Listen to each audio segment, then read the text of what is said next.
මින් බොහෝ කලකට පෙර පිඟුතුනේ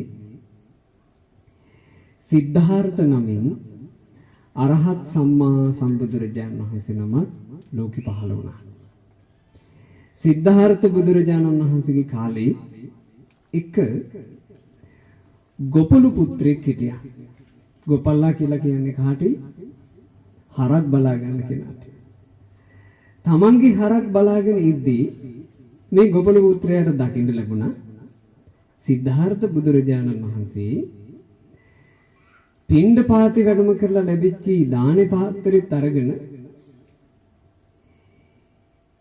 තමන්ට පේන මානෙට ඇවිත් අවකාශිකේම වාඩි වුණා. ගහක් තිබ්බේ නෑ, හේවණක් නෑ.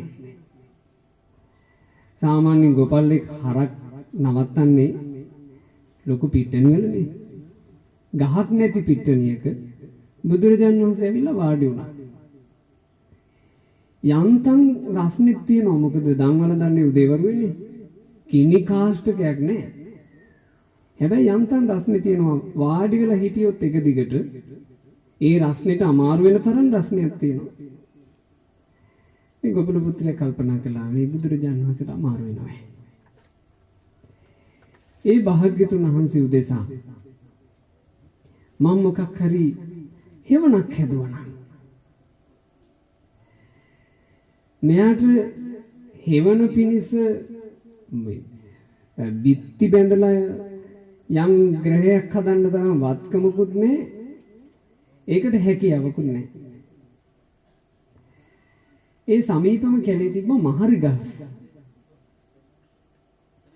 මෙයා ගිහින් කණු 4ක් විදියට හිටවන්න පුළුවන් මට්ටමේ මහරි ගස් 4ක් කැපුවා. ওই මහරි ගස් 4 ඒ කණු 4 අරගෙන ඇවිල්ලා බුදුරජාණන් වහන්සේ දන් වළඳන තැන බිම හාරලා අර කණු 4 හිටුවා. හරහට ලී තියලා වැල් පොටවල් අරගෙන ඕක බැන්දා. යන්තමට වහලා ওই පිදුරු හරි මොන හරි එකකින් වහන්න ඇති.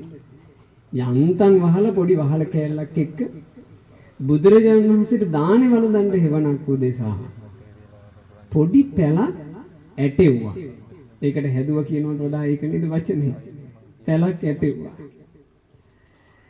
ඒ පැල අටවලා භාග්‍යතුන් වහන්සේ ඇරයුම් කළා ස්වාමීනි මේ අවුවේ ඉඳලා දන් වළඳින්න එපා. අනේ මේ මං හදාපු එක ඇතුළට වැඩම කරලා වළඳින්න. බුදුරජාණන් වහන්සේ ඒක ඇතුළට වැඩම කරලා පළඟ බැඳගෙන වාඩි වුණා. ඔහු මහරි ගස් වලින් හදපු චූටි පැල බුදුරජාණන් වහන්සේට හේවණක් වුණා. එතකොට මේ ගෝපවල පුත්‍රයාට හිතුණා බුදුරජාණන් වහන්සේට මම මේ හදපු පැල ටික කාලෙකින් දිරලා කඩලා වැටෙන්නේ. මේක දිරලා කඩා වැටෙනකොට මෙතන තිබ්බනම් යන්තමට හරි හේවණක්. ඒක කොච්චර වටිනවද කියලා මහරි පැලයක් අරගෙන ඇවිත් එතන ළඟට වෙන්න හිටෙපුවා. මෙයා ඒ පැත්තේ ඉන්නකම් ওই මහරි ගහට වතුර දැම්මා. ඒ මහරි ගහත් හොඳට පණ ගහලා හැදුනා. ඒ දැන් මේ මිනිහයාට තියෙනවනේ හොඳ චේතනාවකුත් නේ. අනාගතයේ දිනක නුඹ අතුපතර විහිදා වැඩි බුදුරජුන්ට හේවණක් මෙයා. ගහට කතා කර කර වතුර දාන්න ඇති. ඒ රුක්ෂය අතුපතර විහිදා යන්තම් හේවණක් සහිතව වැඩෙනකොට අර පැල දිරලා ගියා. බුදුරජාණන් වහන්සේ කොච්චර අනුකම්පද. ඒ භාග්‍යතුන් වහන්සේ දා ඉඳලා හැමදාම දන් වළඳින්න ඇවිල්ලා තියෙන්නේ මෙයාර අටවාපු පැල අස්සට. ඒ බුදුරජාණන් වහන්සේ පැල දිරලා කඩා වැටෙනකොට අර අතුපතර විහිදලා තිබුණු මහරි ගහ යට පණගක් බැඳගෙන වාඩි වෙලා දන් වැළඳුවා. බුදුරජුන්ට පැලක් අටවපු පින්වන්තයාට සංසාරේ මට කල්ප ගාන මතක නැහැ. මට මතක විදිහට මීට කල්ප 1008කට පෙරද කොහෙද කතාවක් මම මේ කියන්නේ. කල්ප ගානකට කලින් බුදුරජාණන් වහන්සේට යන්තම් අටවපු පැල් කොටෙන් රැස් වෙච්ච පින සසර ගමනේ එකදු જાතියකවත් හේවණක් නැති වෙලා නැහැ. මිනිස්සු දකින්නව නේද පිංගුතුලා? හේවණක් නැතුව පාරට වැටලා ඉන්නවා. සංසාරයෙන් සංසාරයට මිනිස්සෙක් වුණත් හේවණක් නැති වෙන්නේ. දෙවියෙක් වුණත් හේවණක් නැති වෙන්නේ. වෙන මොකක් හරි උපතක් ලැබුවා හේවණක් නැති වෙන්නේ. ඒ උතුම් මහරහතන් වහන්සේ ගෞතම සාසනයේ මේ පින්වන්තයා ගෞතම සාසනය තුල රහතන් වහන්සේ නමක් බවට පත් වුණා. ඒ රහතන් වහන්සේ පින වර්ණනා කරන විදිහ හරි ලස්සනයි කියනවා. මින් බොහෝ කලකට පෙර සිද්ධාර්ථ බුදුරජුන් උදෙසා පැලක් අටවාපු පිනේ අසිරිය බලන්ට එදා මෙදා තුර කාලේ අද දක්වා මම දුගතියක නම් උපන්නේ නැහැ. මං උපදින જાතියක් ගානේ මට හේවණක් නැති උනේ නැහැ. දැන් මේ ජීවිතේ මං ගෞතම බුදුරජුන්ගේ ශ්‍රාවක භික්ෂුවක් විදිහට නිවන නම් වූ හේවණයට සැනසි වැඩ ඉන්නවා. නිකම් පැලක් අටවලා එහෙම පිං රැස් වුණා නම් මෙබඳු සොඳුරු මැදුරක් කරවපු පින මොනතරම් මහත්ඵලයක්ද, මොනතරම් මහනිසංසයක්ද. මේ විහාර පූජාව ගැන බුදුරජාණන් වහන්සේගේ පින්වරුණා අතරේ බලවත්ම පින්වර්ණනාව මම කරනවා. මේ විහාරේ පූජා කරපු සදහැවතුල්ලා, මේ විහාර පූජාවට දාඩියක් හෙලපු සදහැවතුල්ලා, වැලි ඩිංගිත්තක් ඇදපු සදහැවතුල්ලා, සිමෙන්ති ටිකක් ඇදපු සදහැවතුල්ලා, මේ ස්ථානයට පැමිණිලා ඔය යම්කිසි මහන්සියක් කැපකිරීමක් කරපු සදහැවතුල්ලා, මූල්‍යමය පරිත්‍යාගයක් කරපු සදහැවතුල්ලා, නිර්මාණ හැකියාවකින් දායක වෙච්ච සදහැවතුල්ලා, කොහොම හරි මේ පින්කමත් එක්ක කොටස්කාරයෝ වෙච්ච අයට මේ රැස් වෙච්ච පින නම් ඒකාන්ත කොට මහත් ඵලයි, මහානිසංසයි. කුමක්ද පින්වතුනි මහත් ඵලය? ඒ උතුම් අරහත් ඵලය ලබනු පිණිස මේ විහාර පූජා පින ඒකාන්තයෙන් හේතු වෙනවා. මොකද්ද පින්වතුනි මහානිසංසය? ඒ යමා මහ නිවන නම් වූ ආනිසංසය ලබනු පිණිස ඒකාන්ත කොට මේ පින හේතු වාසනා වෙනවා. අද ඔයාලා මේ රැස් කරගත්ත පින ඔයාලගේ දිවි ගමනට මොනතරම් පිහිට සලසයිද කියන එක ගැන ඔයින් එහා වර්ණනාවක් කරන්න ඥානය අපිට නැහැ. ඒ නිසා මම කල්පනා කළා අද දහම් පදයේදී විහාර පූජා වර්ණනාව ඔච්චරයි. දැන් කියලා දෙන්නේ හිත ඇතුලේ දෝංකාර දෙනකන් කාවද්ද ගන්නට එකම එක බුදු වදනවා. අද බණපදේ ඉවර වෙනකම් මම කියන්නේ එක බුදු වදනක්, එක කාවද්ද ගන්නට. මට හිතෙනවා අද ඒක කරගන්න පුළුවන් වෙයි කියලා. මොකද විහාරයක් කියලා කියන්නේ බුදුරජාණන් වහන්සේට පිහිටා ඉන්න පූජා කරපු තැන. භාග්‍යතුන් වහන්සේට පිහිටා ඉන්න වැඩ ඉන්න විහාරයක් පූජා කරන පින්කමේදී කියන බණපදේ අනිවාර්යෙන් මේ සදහවතුලගේ సంతානය තුලින් පිහිටයි කියලා මට හිතෙනවා. මොකද්ද මේ බණපදේ?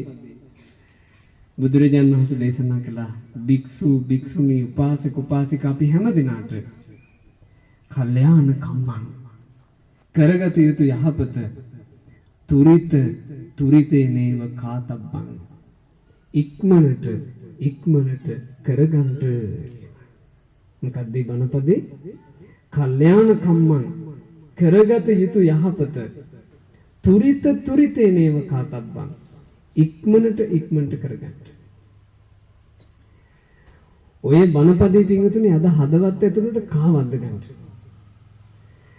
මොකද ගොඩාක් අය දහම් පද ඇහුවට අහන දහම් පද පුරුදු කරන්නේ ගොඩක් අඩුයි. මේ හොඳට හිටපු මිනිස්සුන්ට මේ විපත් වෙනවා අපිට පේන්නේ නැද්ද? අද යහතින් හිටපු මිනිස්සයා හෙට නැස්පැත්තියක ඉන්නව පේන්නේ නැද්ද? ඕනේ තරම් සදහැවතුල් අහලා නැද්ද? ආන් අර ගෙදර මිනිස්සයා එකපාර කලන්තේ දාලා වැටිලාලුනේ. දැන් අන්න හොස්පිටල් ඇඩ්මිට් කරලාලු. ඕනේ දවසකින් දෙකකින් ආරංචි වෙනවා. ආන් දැන් ගෙදර ගෙනල්ලා ඉන්නව අංශභාගෙලුනේ. අහලා නැද්ද ඔයාලා? හොද්දට පණ ගහලා ඉන්න මිනිස්සු මේ ඊළඟ මොහොතේ අංශභාගය හැදෙලා. හොඳට කතා කර කර හිටපු මිනිස්සුන්ට මේ අංශභාගය හැදිලා කතා කරගන්න බෑ. මේ කට ඇද යනවා. දිව පටලෙනවා. හොඳට ඇස් පිනිච්ච මිනිස්සුන්ගේ මේ ඇස් පොට්ට වෙලා. හොඳට කන් ඇහිච්ච මිනිස්සුන්ගේ මේ එකපාර කම්බීර වෙලා. හොඳට යහතින් හිටියා. මේ ආරංචි වෙනවා ආන් අර දරුවට අමනුස්සෙක් වෙහෙලලු යකෙක් වෙහෙලලු. ආන් දැන් දේවාල ගානේ අරන් යනවා ඒක හොඳ කරන්න. හොඳට යහතින් ඉන්න අයට ඊළඟ නිමේෂේ විපත් වෙනවා කියන එක අමුතු එකක්ද? කොච්චර අහලද ඔයාලා? මටත් වඩා මේ සදහවතුන් අහලා ඇති. මේ රජරට පැත්තට වෙන්න මේ ගම්දනම් වල අලි උවදුරු තියෙනවා. මේ මිනිස්සු හොඳට ඉන්නවා. එකපාර සැනසille නිදාගත්ත ගෙදරටම සමහරවට අලි කඩා වැදිලා මිනිස්සුන්ට අනතුරු කරනවා. මේ ළඟට එන්න ගිහින් ඒ ගිහින් එන්නම් කියපු ගමන ආයෙන්නේ මේ ළඟ කඩේට කියලා පොඩ්ඩක් යනවා. ආරංචි වෙනවා ඇක්සිඩන්ට් එකක් වෙලා. කොච්චරද කිංගතුනේ කොච්චරද? ඒ බඳු දේවල් දකිද්දී මේ කාලවක වනුවල වල ප්‍රවෘත්ති බලද්දි දකින්න ඇති. අර මියන්මාරයේ තිබිච්ච දෙවන්ත බිල්ඩින් තප්පර කීපයක් ඇතුලේ මිනිසුන් යට කරගෙන කඩන් වැටෙනවා. අද හොඳට හිටියට හිත මොනව වෙනවද කියලා කවුද දන්නේ? ඒ නිසා කල්යාණ කම්මං කරගත යුතු යහපත තුරිතේ නේව කාතබ්බං ඉක්මනට කරගන්න ඕන හේතුව කරගන්න ඕන යහපත ඉක්මනට කරගත්තොත් ඒ යහපත අපි ඊළඟ මොහොතේ රකින්න. අපිට ඊළඟ මොහොතේ අනතුරක් වෙන්න තියෙනවා නම් අපි හිතමු මේ අනතුර වලකින පින දැන් කරන්න ලැබිලා තියෙනවා. අපි දැන් පින කරගත්තොත් අර අනතුර වලකිනවා. ඊළඟට වෙන්න තියෙන විපතක්. ඒ විපත වලකින්න පුළුවන් විදිහේ කුසලයක් අපිට දැන් කරගත්තොත් ඒ විපත වෙන්නේ නැහැ. අපි දැන් කුසල කරොත් අර විපත වලකිනවා. බලන්න මේ වෙහෙරවල් බෝධි මණ්ඩප මේවා තියෙනක කොච්චර වටිනවද කියලා. එක මිනිස්සෙක් කකුසඳ බුද්ධ කාලේනේක එයා යම්කිසි ගමනක් යනවා. මේ වෙද්දි බුදුරජාණන් වහන්සේ පිරිනවම් වෙනලා බුදුරජාණන් වහන්සේ වෙනුවෙන් ඉදිවෙච්ච ලස්සන බෝධි මණ්ඩප ඒ වෙද්දි තිබුණා. මෙයා මෙහිම ගමන යනකොට හරියට මේ පන්සල වගේ නිකන් හිතන්නකෝ.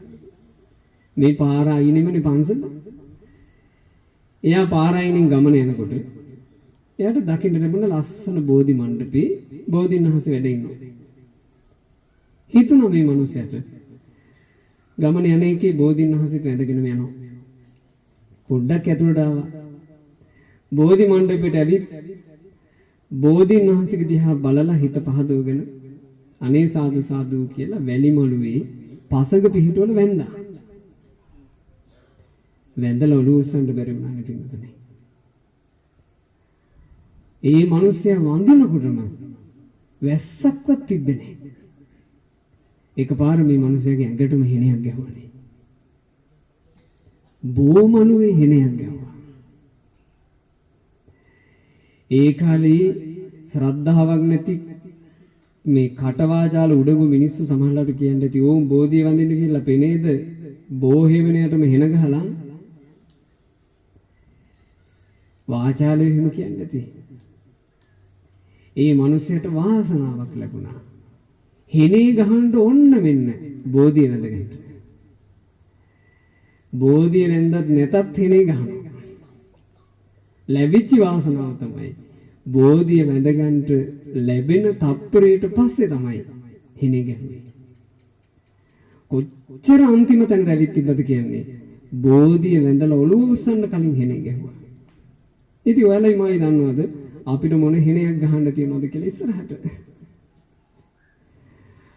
අපිට ගහන්න තියෙන හෙනයක් පත් වෙන්න කලින් කල්යාණ කම්මං කරගන්න තියෙන යහපත තුරිතේ නේව කතබ්බං අදාදම කරගන්න. මේක ලස්සන කතාවක් මම මේ කියලා දෙන්නේ ජාතක පුවත. බුදුරජාණන් වහන්සේ කාලේ වැඩ හිටියේ දෙවුරනේ. දවසක් භාග්‍යතුන් වහන්සේගෙන් බණ අහන්න නිතර වේලේ බණහන්ට එන සිටුවරයෙක් ආවා.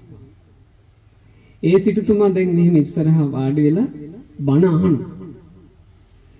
එතුමා බණපදේ අහගෙන ඉන්නකොට ධර්මාසනේ වාඩි වෙලා ඉන්න බුදුරජාණන් වහන්සේගේ යටිපතුල් රතු පාට, චවිවරණය රන්වන් පාට, තඹ පාට නියපොතු තියෙන ලස්සන සිරිපතුල් දෙක මේ සිටුවරයට දැන් පේනවා. එයා බිම වාඩිලා බණ අහනවා. ධර්මාසනේ වාඩි වෙලා ඉන්න බුදුරජාණන් වහන්සේගේ ලස්සන සිරිපතුල් දෙක දැන් මෙයාට පේනවා. රන්වන් පාට සිරිපතුල්, තඹ පාට නියපොතු, යට මේ කකුලේ යට කොටස නිකන් රතු නෙළුමක් වගේ රතු පාටට තියෙනවා. මෙයාට පේනවා. හරි ආසාවක් ආවයි සිරිපතුල් දෙකලා.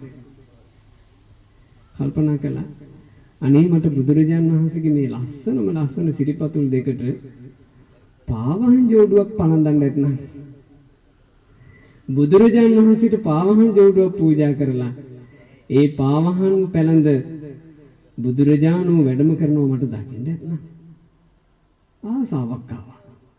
දැන් මේ සදහවතුල්ලගේ විහාරස්ථානයේ ස්වාමීන් වහන්සේලාට ආසාවක් ආවේ. අනේ අපිට බුදුරජාණන් වහන්සේ උදෙසා ලස්සන වෙහෙරක් කරවලා ඒ වෙහෙරේ බුදුරජාණන් වහන්සේ වැඩ හිඳිනවා දකින්න නැත්නම් කියලා. දැන් ඔය ආපු ආසාව නිසා වෙහෙරක් කරවලා තියෙන්නේ. ඒ වගේ මෙයාට ආසාවක් ආවා භාග්‍යතුන් වහන්සේගේ ලස්සන සිරිපතුල් දෙක පාවහන් යුගලකින් සරසන්න. එදාම ගෙදර ගිහිල්ලා ශිල්පීන් ලව්ව පාවහන් දෙකක් කෙරෙව්වා. හොද්දටම කළා. ඉතින් බුදුරජාණන් වහන්සේටනේ මේ පාවහන් ජෝඩුවේ වටිනාකම කහවණු 1000ක්. සෑහෙන වටින පාවහන් ජෝඩුවක් කළා. ඒ පාවහන් ජෝඩුව අතට අරගෙන සිටුතුමා කල්පනා කළා බුදුරජාණන් වහන්සේ විතරක් පාවහන් පිළිගන්න එකක් නැහැ. සංඝයාටත් පාවහන් කරවන්න ඕන. සරියුත් මහරහතන් වහන්සේට පාවහන් ජෝඩුවක් කෙරෙව්වා කහවණු 500යි. මුගලන් මහරහතන් වහන්සේටත් පාවහන් ජෝඩුවක් කෙරෙව්වා කහවණු 500යි. තවත් භික්ෂුන් වහන්සේලා 509කට පාවහන් ජෝඩු කෙරෙව්වා එකක වටිනාකම කහවණු 100යි. ඉතින් කහවණු ලක්ෂ ගාණක් වියදම් කරලා පාවහන් ජෝඩු මේ 500 ගාණක් දැන් කරලා ඔන්න පාවහන් පූජාව කෙරෙන දවස බුද්ධ ප්‍රමුඛ සංඝයා වැඩම කරවලා දම්පැන් පූජා කරලා තමන්ගේ නිවසේ දැන් පාවහන් පූජාව ආවා. පාවහන් කියලා කියන්නේ ඉතින් පිරිකරනේ නේ. දානෙන් පස්සේ පිරිකර පූජාව. මෙතුමාගේ අද්දකින්ම ලෞතර භාග්‍යවත් සම්මා සම්බුදුරජාණන් වහන්සේට පාවහන් පූජා කළා. ස්වාමීනි තථාගතයන් වහන්සේගේ සොඳුරු සිරිපා යුග්මයේ මේ මා පුදන පාවහන් යුගල දාගෙන බුදුරජාණන් සුවසේ වඩිනසේක්වා පූජා කළා. භාග්‍යතුන් වහන්සේ තනුකම්පාවෙන් පිළිගත්තා. සරියුත් මුගලන් මහරහතන් වහන්සේලාට වෙනම පූජා කළා. අනිකුත් 509ට මෙයා තනියම පිනට එච්චර ලෝභයි. මෙයා තනියම සේවකයෙකුට දුන්නේ තනියෙන් එක නමට එක ගානේ පූජා කළා. මේ පූජාව ඉවරනකොට මෙයාට හරි සතුටුයි. මේ බඳු පූජාවක් ඉවර වෙද්දී සතුට මොකද්ද කියන එක අද ඔයාලට තේරෙනවනේ නේ. ඔයාලා මේ පූජාවක් කරලා සතුටින් ඉන්න දවසනේ. පූජාවක් පින්කමක් කරාම කොච්චර හිතට සතුටුද? එතුමාගේ සතුටට ඇඬුණා. ඇස්වලින් කඳුළු ගලගල තමයි බුදුරජාණන් වහන්සේගේ බණ අහන්න වාඩි වුණේ. බුදුරජාණන් වහන්සේ එතකොට අහන උපාසක හරි සන්තෝෂයි ඔබට. එහෙමයි ස්වාමීනි. මගේ හිතේ ඇතිවෙච්ච ලොකු ආසාවක් මට ඉෂ්ට කරගන්න ලැබුණා. හරි සතුටුයි ස්වාමීනි මට. උපාසක සතුටු වෙන්න. ඔබ ආද කරගත්ත මේ පින උපාසක මහත්ඵලයි මහානිසංසයි. උපාසක ඔබ දන්නවද මේ වගේ පාවහන් පූජා පින්කමක් කරගත්ත අතීතේ නෝනැත්තෙක්. ඒ නෝනැත්තා පාවහන් පූජාව කරගත්ත පිනෙන් පිහිටක් නැති සයුර මැදත් උපාසක පිහිටක් ලැබුවා. පාවහන් පිදූ පිනකින් පිහිටක් නැති සයුර මැද පිහිටක් ලැබුවා කියන වචනේ කිව්වහම ඒ උපාසකතුමාට ආසාවක් ආවා ඒ කතන්දරේ මොකද්ද කියලා අහගන්න. ස්වාමීනි අපට අනුකම්පාවෙන් එය කියා දෙනසේක්වා. බුදුරජාණන් වහන්සේ මොහොතේ වදාලා ඊ타ම මනරම් සංඛ ජාතකය. මොකද ජාතක කතාව? සංඛ ජාතකය. මොකද්ද පිටුතුනේ ජාතක පුත? සංඛ ජාතකය. ඔක කාවද්ද ගන්නට හිතට. මොකද මට මේ තියෙන වෙලාවත් එක මම ඔක දිගට දිගේ කියන්නේ. බොහොම කෙටියට ජාතක කතාව කියලා දෙන්නේ. ඔයාලට යම් දවසක කියවන්න ලැබුණොත් කොහෙන් හරි ඔයාලා ආසාවෙන් කියවාගත යුතුම ජාතක කතාවක් සංඛ ජාතකය. බොහොම ඈත අතීතයේ දඹදිව තිබ්බා මෝලිනී කියලා නගරයක්. ඒ මෝලිනී නගරේ හිටියා මහා ධනවත් සිටුවරේ. ඒ සිටුතුමාගේ එකම පුතා විදිහට අපේ බෝධිසත්වය උපන්න. නම සංඛ. සංඛ වැඩි වියටපත් වෙනකොට සංඛට ගැළපෙන පවුලකින් ආවාහයක් කෙරෙව්වා. ගෑනු ළමයෙක්ව කැඳන් ආවා. දැන් සංඛ කියන්නේ අපේ බෝධිසත්වයෝනේ. බෝධිසත්වයෝ නම් සංඛ. බෝසතුන්ට ගැළපෙන කැඳන් ආපු කෙල්ල කවුරු වෙන්න ඕනද? ඈ යශෝදරා. බෝසතුන්ටම ගැළපෙන බොහොම අහිංසක සුන්දර ගෑනු ළමයි ගෙදරට කැඳන් ආවා. මේ දෙන්න විවාහ වෙච්ච දවසේ ඉඳලා මේ දෙන්නගේ හිත ඇතුලේ වැඩ කරන්නේම දානේ. දන් දෙන්න උනා. දන් දෙන්න උනා. අම්මයි තාත්තයි දෙන්න ජීවත් වෙලා ඉද්දිත් සංඝ සිටුතුමා දන් දුන්නා. පස්සේ අම්මයි තාත්තයි දෙන්න මලා. මව්පියන්ගේ අභාවයෙන් පස්සේ සංඝ සිටුතුමා කල්පනා කළා මම්මගේ දානේ වැඩි කරන්න ඕන.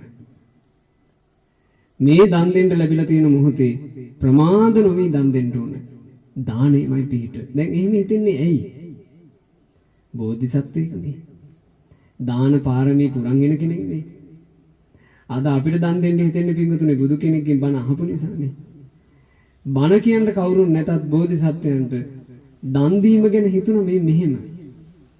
ආදිත්තස්මින් අගාරස්මින් යම් නීහරති භාජන. ගියක් ගිනි ගන්න වෙලාවේ බුද්ධිමත් මිනිසයා කළ යුත්තේ වටින පහේ බඩුවක් මුට්ටුවක් ගින්නට අහු වෙන්න කලින් ගෙදරින් එළියට විසික් කරගන්න එකයි. තන්තස්ස හෝති අත්හය. ගෙදර ගෙනි ගනිද්දි මොනවා හරි එළියට විසික් කරගත්තොත් ඒක තමයි ඉතුරු වෙන්නේ. නෝචෙන් තත්තඩ ඇති පිච්චිච්ච එක ගැන හොලලා ඇති වැඩක් නැහැ. තමන්ගේ ගෙදර ගිනි ගනිද්දි පින්වතුනේ හොගාලා ගිනි ජාලා ඇවිලෙනවා නම් අපි වටින පහේ බඩුවක් මුට්ටුවක් එළියට දාගත්තොත් ඒ කාව උදෙසාද එළියට විසික් කරන්නේ. අපි තුමු ඔයාලගේ ගෙදරට හදිසි ගින්නක් ඇවිදලා. ඔයාලා ගෙදර ඇතුලේ තියෙන රත්තරන් මාල ටික එළියට දානවා. ගෙදර ඇතුලේ තියෙන ඔය මොකක් හරි මුදල් පසුම්බි ටික එළියට දානවා. දැන් මේ කාව උදෙසාද දැන් මේ යානයේක කරගෙන ගියපු දෙයක්. එහෙමද දෙන්නේ? ගෙදර ගෙන ගන්න වෙලාවේ අපි කාව උදෙසාද විසික් කරන්නේ? අපි උදෙසා. දන් දෙන්නේ තමා උදෙසා. දින දාණය කවදාවත් අපත යන්නේ. මේ විහාර මන්දිරයේ සකස් කරන කටයුතු වලට ලොකුවට දායක වෙච්ච පින්වතුන්ලත් ඇති. චූටිවට දායක වෙච්ච පින්වතුන්ලත් ඇති. දායක වෙන්න බැරි වුණත් මේ පින අනුමෝදන් වෙන්න පුළුවන් අයත් ඇති. ඔයලා සියලු දෙනාට රැස් වෙන්නේ බුදු කෙනෙක්ට විහෙරක් තන වූ පිනයි. ඒ නිසා පින්වතුනි දුන්නා නම් යමක් දීපු දේ පරිස්සමින් එළියට දැම්මා. ඇතුලේ තියෙන දේවල් වලට මොකෝ වෙන්නේ? ගේ ගිනි ගන්න වෙලාවේ කොච්චර වටිනව වුණත් පිච්චිලා අළු වෙලා යනවා. ඒවං ආදිපිතෝ ලෝකෝ ජරාය මරණේනච. ඒ වගේමනේ ඉතින් මේ ජීවිතය කියන එක ජරා මරණ ගින්නේ මේක ඇවිලලා. නිහරේතේව දානේන කල යුත්තේ ජරා මරණ ගින්නට අහු වී වෙනසී යන්න පෙර දන් දෙන එකයි. දින්නම් හෝති සුනි හටන්. දුන් දේ පරිස්සමින් බැහැරින් තියෙන ලද්දේ. මේක බෝසත් හිතට වැටුණා. බෝධිසත්වෝ කල්පනා කළා හොඳටම දන් දෙන්න ඕනේ. ප්‍රිය බිරිඳත් එක්ක කතා කරලා මහා දානයක් පටන් ගත්තා. ඒක සුළුපටු දානයක් නෙමෙයි. දවසකට ඒ දාණයට වියදම් කරනවලු කහවණු ලක්ෂ 6ක්. දවසකට කහවණු ලක්ෂ 6ක් ගානේ වියදම් කර කර දිනපතා දන්හලේ දන් දෙන්න පටන් ගත්තා. දැන් භාණ්ඩාගාරයකින් දෛනිකව වියදම් වෙනවා කහවණු ලක්ෂ 6ක්. මාසයක් හමාරක් දන් දෙනකොට ඔය බෝසත් සිටුතුමා දවසක් බිරිඳට කියලා තියෙනවා සොඳුරි අපි මේ දන් දෙන විදිහත් එක්ක මට නිකන් බය හිතෙනවා. අපේ ධන සම්පත් එකපාර ඉවර වේවද්ද කියලා. සොඳුරි අපරාධනේ හැමොනොත් අපි දාන්නේ. ඔය අඛණ්ඩව දානේ කරගෙන යන්න. මං සුවර්ණ භූමියට නැවුනේ කළා. බිස්නස් ටිකක් කරගෙන ටිකක් වැඩිපුර හොයාගෙන ඉන්නම් අපිට තව දන් දෙන්න. ඔන්න සංඝ සිටුතුමා දැන් ලැහැත්ති නැවු නගින්න. කොහෙටද යන්න ලැහැත්ති? සුවර්ණ භූමියට. සුවර්ණ භූමිය කියලා කියන්නේ කොහෙටද පින්වතුනි? ඒ කාලේ සුවර්ණ භූමිය කිව්වේ අද කාලේ කොහෙටද? ඔය දැන් කඩන් වැටෙන්නේ සුවර්ණ භූමිය තමයි. බුරුමය, මියන්මාරය, තායිලන්තය ওই ප්‍රදේශවලට ඒ කාලේ කියපු නම තමයි සුවර්ණ භූමිය. අදටත් එයාපෝට් එකක් තියෙනවා තායිලන්තේ මට මතක විදියට සුවර්ණ භූමිය. ඒ නාමය අදටත් එහි පාවිච්චි වෙනවා සුවර්ණ භූමිය. සුවර්ණ භූමියට ඉන්දියාවේ ඉඳලා දීර්ඝ නැව් ගමනක් තියෙනවා. ඔන්න නැව යාත්‍රා කරන දවස ආවා. සංඝ සිටුතුමා නැවට නගින්න යන්නේ දවල්. එදා පායපු දවසක්. එතුමා තමන්ගේ වටින සෙරෙප්පු දෙක දාගත්තා. කුඩේ ඉහළ ගත්තා. ලක්ෂයක් අගනා සලුවක් ඇඟට පොරව ගත්තා. දැන් යනවා. නෙවුණගින්ට යන පාරේ එතුමාට පේනවා තමන්ගේ ඉස්සරහට එනවා කුඩේකුත් නැති සෙරෙප්පු දෙකකුත් නැති ශ්‍රමණයන් වහන්සේ නම පාත්‍රය අතේ තියන්.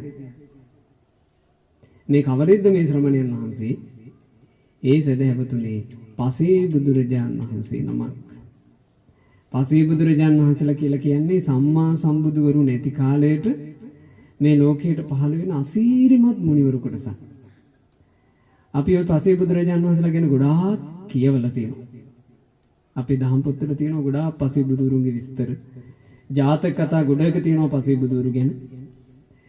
පසේ බුදුරජාණන් වහන්සේලා ගැන කියන ඉසිගිලි කියන සූත්‍රයේදී බුදුරජාණන් වහන්සේ වදාරනවා පරිනුබ්බුතේ වන්ද තප්පමේ ඥාති. මහණෙනි මේ පසේ බුදුරජාණන් වහන්සේලාට පමාණු වී වන්දනා කරගන්න කියලා කියනවා.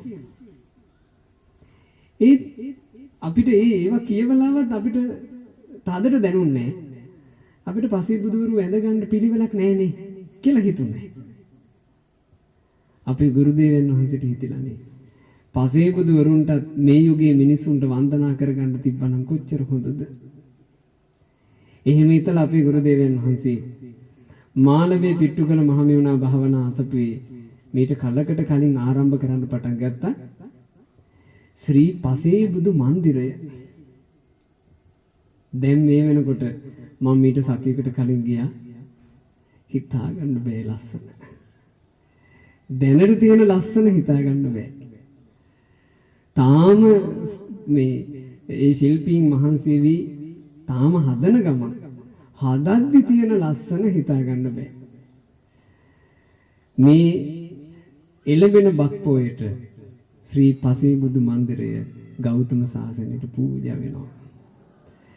ඉතින් මම ආශිර්වාද කරනවා ඔයාලටත් මාළමේට කොළඹ පැත්තට ගිහිල්ලා ශ්‍රී පසේ බුදු මන්දිරය දැකලා පසේ බුදුරජාණන් වහන්සේලාට සාදු සාදු කියලා වැඳ ගන්නකම් ඔයාලගේ පණකින්ද ආරක්ෂා වේවා කියලා සිත සතනවා. මේ ජීවිතය ඇතුලේ අපිට ඒක කරගන්න ලැබුණත් කොච්චර වාසනාවක්ද? පසේ බුදුරජාණන් වහන්සේ නමක් වඩිනවා. සංඝ සිටුතුමාට දැක්ක ගමන් හිතුණා අනේ මේ උත්තමයාට මං මා සතුව තියෙන පාවාන් ජෝඩුව පූජා කරන්න උන අර කකුල් පිච්චෙනවනේ. මේ උත්තමයාට කුඩයක් නැහැ. මා සතුව තියෙන කුඩේවත් පූජා කරන්න ඕන. එතකොට මේ උත්තමයට හේවණක් වෙන්නේ. ඉක්මනට සෙරප්පු දෙක ගලවලා කුඩේ අකුලලා පසේ බුදුරජාණන් වහන්සේ ළඟට ගිහිල්ලා වැඳා ස්වාමීනි මට පොඩ්ඩක් අනුකම්ප කරන්න. ඔබ වහන්සේ ආංගර රුක්සෙවන්ට වඩිමු ස්වාමීනි. මට පූජාවක් කරගන්න තියෙනවා. පසේ බුදුරජාණන් වහන්සේ නිශ්ශබ්දව අයින් වුණා පාරේ. හේවණ තියෙන ලොකු ගහක් යටට උන්වහන්සේ වඩිද්දී. පසේ බුදුරජාණන් වහන්සේ ළඟට ගිහිල්ලා වැඳා ස්වාමීනි මේ සිටුතුමා කල්පනා කළා මේ උත්තමයාට මං වැඩ ඉන්න කියලා කිව්වට ආසනයක් නැහැ නෝ එතන. ඒ සිටුතුමාට ඒ වෙලාවේ කරන්න පුළුවන් උපරිමය. ගහ යට වැටිලා තිබුණු කොළ රොඩු ටික තමන්ගේ අතින් වේගින් එකතු කළා මෙහෙම. කොළ එකතු කරලා කොළ ගුලියක් කොළ ගොඩක් ගැහුවා. ඒ කොළ ගොඩ තමන් පොරවගෙන හිටපු සලුවෙන් වැහුවා.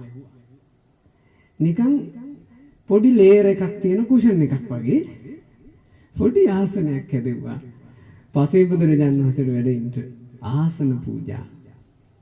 ස්වාමීනි අනුකම්පාවෙන් මෙහි වැඩ හිඳිනසේක්වා. පසේ බුදුරජාණන් වහන්සේ ආසනේ වැඩ හිටියා. වතුර අරගෙන ඇවිල්ලා පසේ බුදුරජාණන් වහන්සේගේ පහ දෝබණය කළා. තමන් දාගෙන හිටපු සිරප්පු දෙකත් හේදුවා. ස්වාමීනි ඔබ වහන්සේ ගිනි කාෂ්ඨකයේ සිරප්පු දෙකක් වන්න නැතුව වඩින්න එපා. පිච්චෙනවනේ කකුල්. මේ මගේ පාවහන් ජෝඩුව පිළිගෙන මෙය පයලාගෙන ඔබ වහන්සේ සුවසේ වඩිනසේක්වා. ඔන්න පාවහන් පූජාව. ස්වාමීනි ඔබ වහන්සේ හේවණක් නැතුව වඩින්න එපා මේ ගිනි යව්වේ. හිස කිස්රුත් නැති ඔබ වහන්සේගේ හිස මේ ගිනි යව්වේ රත් වෙනවනේ. ස්වාමීනි මගේ කුඩේ හේවණක් කරගෙන ඔබ වහන්සේ සැනසෙල්ලේ වඩිනසේක්වා. ඔන්න කුඩේකුත් පූජා කළා. එතුමා ඒ පූජාව කරගෙන පසේ බුදුරජාණන් වහන්සේට වන්දනා කළා නැගිට්ටා. දැන් ඉවරයි පූජාව. පින කරගෙන අවසන්. පින කරගෙන අවසන්. ඒ පින කරගන්න ලැබිච්ච මොහොත පස්ස ගැහුවේ නැහැ. නැවු නගිනවා කියලා කියන්නේ අද කාලේ හැටියට දැන් අද කාලේ අපිට තේරෙන්න මම මේක කියන්නේ. එතුමා නැවු නගිනවා කියලා කරන්න ලැහැත්තුනේ මොකද්ද? රට යන්නනේ ලැහැත්තුනේ නේ. අපි තුමු ඔයාලත් කොහොම හරි දඟලලා රට යන්න හදාගත්ත කියලා. රට යන්න දැන් එයාපෝට් යනවා. එයාපෝට් යන්න යද්දී අරගත්ත වටින සෙරෙප්පු දෙකක් දාගෙන කුඩේකුත් ඉහළන් අපි යද්දී අපි හිතමු දැක්ක කියලා කාපට් එක සාමින් අහස නමක් සෙරෙප්පුත් නැතුව කුඩේකුත් නැතුව වඩිනවා. අපි අර වගේ කල්පනා කරයිද? අපි මේ උත්තරමයා මේ ගිනි යවුවේ පිච්චෙනවා සෙරෙප්පු දෙකක් ගන්න නැතුව. මම මගේ දෙක පූජා කරන්න ඕන කියලා හිතයිද අපි? දැන් මේක පූජා කරලා බෑ රට යන්නනේ. සෙරෙප්පු නැතුව රට යන්නද? අපි කොතෙන්ද වැටෙයිද? අපි අතින්ද වැටෙනවනේ. ඒක ඔයාලට නෙමෙයි ඒක මට උනත් වෙන්න පුළුවන්. ඇයි අපිට හිතෙනවා මේ යන ගමනේට වැදගත් විදියට පිළිවෙලට යන්න ඕන නිසා මේ දෙක තියෙන්න ඕන. මට පස්සේ බැරිය ඕක කරගන්න. අපිට එන අදහස මොකද්ද? පස්සේ බැරිය. ඉස්සරහට පුළුවන් නේ. එහෙම පස්සේ පුළුවන් කියලා අපිට හිතෙන්න පිඟුතුනේ. අනාගතය ගැන මොකක් හරි ඥානයකින් අපි දැකලාද? එහෙම නැත්නම් අපි තියෙන මුලාව නිසාද? මුලාව නිසා. ඒ තමයි මුලාව. අපිට හිතෙනවා අපිට තව කාලෙ තියෙයි. අපිට හිතෙනවා ඉස්සරහට තව අවුරුද්දක් හමාරක් යනකම් මොකවත් වෙන්නේ නැති වෙයි. එහෙම හිතන් හිටපු මිනිස්සුන්ගේ ඇඟවල උඩ තමයි එක තප්පරයකින් බිල්ඩින් කඩන් වැටුනේ. එහෙම හිතන් හිටපු මිනිස්සු තමයි විහාරස්ථානෙට වඳින්න ගිහින් ඉන්නකොට ඒ තායිලන්තේ විහාරස්ථානවල අර මේ විහාර කොටස් කඩන් වැටෙනවල දැක්කද? විහාර වැටෙනවා ඒකට. ඒ නිසා පින්වතුනි මම යලි කියනවා කල්යාණ කම්ම කරගත යුතු යහපත නම් තුරිතේනේව කාතබ්බං ඉක්මනට කරගන්න. එතුමා ඒක කරගත්තා. ඔන්න සංඝසිරතුමා පින කරගෙන ඉවර වෙලා දැන් යනවා නැවට. නැවු නැග්ග. නැව යාත්‍රා කරන්න පටන් ගත්තා. එතුමාගේ හිතේ තියෙන අදහසක් සුවර්ණ භූමියට ගිහිල්ලා හොඳට බිස්නස් කරගෙන සල්ලි ටිකක් හොයන් එනවා කියලා. හැබැයි අපි හිතන දේම වෙනවා කියලා එකක් මේ ලෝකේ නැහැ පිටුනේ. අචින්ති තම්පි භවති නොහිතපු දේවල් වෙන්නේ. චින්ති තම්පි විනස්සති හිතාගෙන හිටපු දේවල් S2 ඉස්සරහා වෙනසී යන්නේ. නැව සුවසේ යාත්‍රා කළේ දවස් 6යි. 7 වෙනි දවසේ භයානක කුණාටුවකට නැව ඇඹරුණා. නැවේ තිබුණු ලෑලි පට්ටම් කඩලා ගියා. නැව ඇතුළට මහා ජල කඳක් පිරෙන්න පටන් ගත්තා. ඉක්මනින් නැව ගිලෙන්න පටන් ගත්තා. දැන් මිනිසුන්ට තේරුණා බේරිලා නැහැ නැව ගිලෙනවා. නැවේ හිටපු සිය ගාණක් මිනිස්සු යදින්න පටන් ගත්තා. අයියෝ අපිව බේරගන්න කවුරුන් නැද්ද කියලා කෑ ගහන්න පටන් ගත්තා. සංඝ සිටුතුමා මේ නැවේ උඩ මහලක හිටියේ උඩ ජැටියක. එතුමා උඩ තට්ටුවට වෙලා එතුමා කෑ ගැහුවේ නෑ විලාප තිබ්බේ නෑ. එතුමා නිසල්මනේ කල්පනා කරනවා මොකද්ද දැන් මං කරන්නේ? මං කොහොමද මෙතනදී පිහිටක් හදාගන්නේ? සංඝ සිටුතුමාට ওই නැවේදී උපස්ථාන කරන්නට නැවේදීම කොල්ලෙක් එකතු වුණා. අවුරුදු 18ක් විතර වයස තරුණියෙක්. මිනිහත් මරබය ගෙහි එවිත් සංඝ සිටුතුමාට කිව්වා අනේ සිටුතුමනි මොකද්ද දැන් අපි කරන්නේ නැව ගිලෙනවා. එතකොට සංඝ සිටුතුමා කිව්වා පුත්‍රය මෙහිමයි. කලබල වෙන්න එපා ඉතින්. කලබල වුණා කියලා නොමෙරි ඉන්නේ. කලබල නැතුව අපි පොඩ්ඩක් කල්පනා කරලා බැලුවොත් බේරෙන්න පුළුවන්කමකුත් තියෙයි. දරුවෝ කෝකටද අපි බඩ පුරවන් ඉමු. දවස් ගානකට හරියන්න බඩ පුරවන් ඉමු. ඔබ පුතේ ගිහිල්ලා හොඳට නැවේ බලලා උක් කකුරුයි එළඟිතෙලි අරගෙන වරෙන් කිව්වා. ඒ කාලේ සාමාන්‍ය පිඟුතුනේ ශක්ති ජනකම ආහාරය උක් කකුරුයි එළඟිතෙලුයි එකට අනලා කන එක. ඉතින් මේ කාලේ එහෙමද මන්දයි කියලා. මේ කාලේ උක් කකුරුයි ඒ කාලේ උක් කකුරුයි වෙනස් වෙන්නත් පුළුවන් නේ. ඒ කාලේ උක් කකුරු වල ඕජා වැඩි ඇති. ඒ කාලේ එළඟිතෙල් රහ ඇති. දැන් මේ කාලේ එළඟිතෙල් කියලා කියන්නේ අපි රහ කර කන එකක්ද අපිරියක්ද? අපි ඒකට ගොඩාක් ප්‍රිය නැහැ නේ. ඔන්න සංඝ සිටුතුමා සේවකයාත් එක්ක උක් කකුරුයි එළඟිතෙලුයි එකට අනලා හොද්දට බඩ පිරනකන් කෑවා. කාලා වෙලුම් පැටි අරගෙන ඇවිත් මස් පිඩු පෙරලී කෙන්ඩ පෙරලී කියලා හිතන තැන් ටික හොද්ද තද්දට වෙලා ගත්තා. දැන් මේ ලැහැත්ති මොකේද? පයින්ඩයි ලැහැත්ති. නැවේ උස්සම තැනට නැගලා සංඝ සිටුතුමා බැලුවා බිම. බලද්දි පයින්නවා කියන එක ලේසි නෑ. මිනිසුන්ගේ විලාප නිසා මිනිමෝරු නැව වට කරගෙන. මිනිස්සු ගිලෙනකන් මෝරු බලන් ඉන්නවා. සංඝ සිටුතුමා කල්පනා කළා බේරෙනවා නම් බේරෙන්න තියෙන එකම අවස්ථාව මෝරුන්ට උඩින් මෝරුන්ට නොදෙන්නන විදිහට පැන ගන්න එක. ඒකට හොඳ ගැම්මක් හොඳ ජවයක් ගන්න වෙනවා. සංඝ සිටුතුමා අර සේවක කොල්ලට කිව්වා පුතේ මෙහිමයි. කොහොමම මැරෙනවනේ නෙවෙයි හිටියා. ඒ නිසා පුතේ හිතට හයිය ගනි. හොඳ ජවයක් අරගෙන හොඳ ගැම්මකින් පැනපන් මෝරුන්ට උඩින්. වාසනාවක් තිබ්බොත් බේරේ. මම පැන්නා කියලා වුන් සිටුතුමා පැන්නා. එතුමා මෝරුන්ට උඩින් ගිහිල්ලා වතුරට වැටුණා. වතුර යට ගිහින් උඩ එනකොට අහම්බෙකට වුණා වගේ තමන්ගේ අත් දෙක ඉස්සරහා ලොකු ලෑල්ලක් තියෙනවා. බර දීලා එල්ලෙන්න පුළුවන්. ගිලෙන තැන පිහිටක් තමන්ගේ අත් දෙක ඉස්සරහට මෙවිත්.